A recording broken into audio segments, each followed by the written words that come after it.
በኦሮሚያ ክልል በምስራቅ አርሲ ዞን ከ6 ቀን በፊት ከ25 በላይ ንጹሃን ዜጎች መገደላቸውን የኢትዮጵያ ኦርቶዶክስ ተዋሕዶ ቤተክርስቲያን አሳወቀች። እኛም ይህን አሳዛኝ ክስተት በያይ በፈጣን ሲምሰን ትዕይንት ላይ እንመለከተዋለን።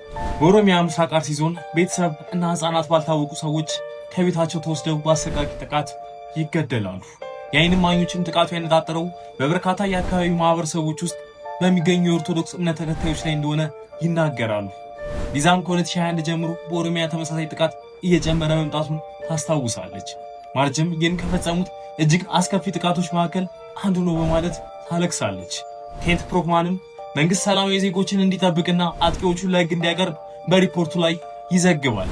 የአካባቢው ነዋሪዎችን በፍርሃት ውስጥ እያዘኑ እየተጨነቁና ሰላም እንዲሰፍን ሲጸሉ ይታያሉ።